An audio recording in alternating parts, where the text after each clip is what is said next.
Hello, good morning mga dre. Sa ngayon ay nandito tayo sa kalsadahan na naman sa araw na to at ito ay sobrang traffic at tayo ay sumusunod lamang sa daan at marami tayong pinagdadaanan na sobrang traffic mga dre sa araw na to at subahan nyo ako mga dre para makita nyo rin kung ano ang aking pinupuntahan sa saan man ako ihatid ng ating binabato na pasahero para makita nyo rin mga dre sa lugar na to sa Pilipinas or saan man tayong lugar.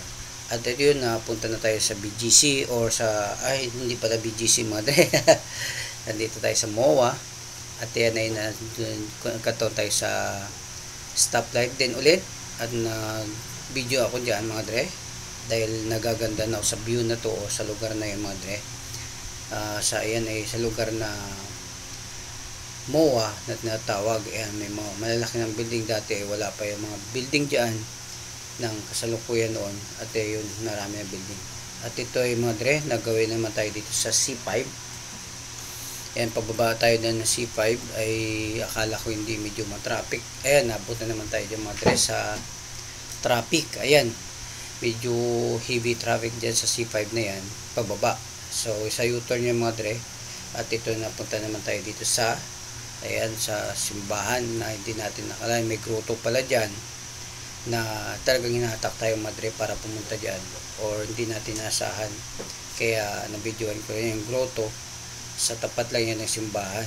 So nagaganda ako sa grotto kaya na bidyohan ko siya at medyo nagdasal na tayo ng konti para kahit paano magay tayo sa ating pang araw-araw mga dress sa pagbiyahe o anumang sakuna na ating pinagdadaanan mga dre.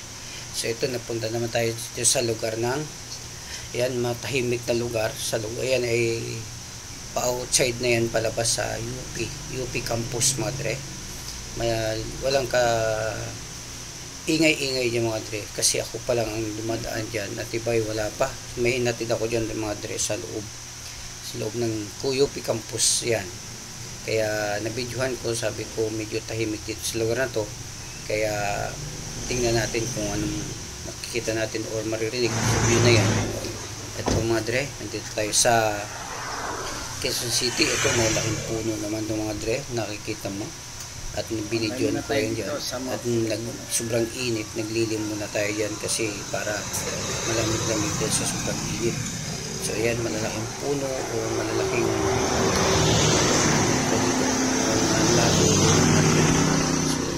ayan, magpapahinga lang konti para makabiyahe na naman ulit.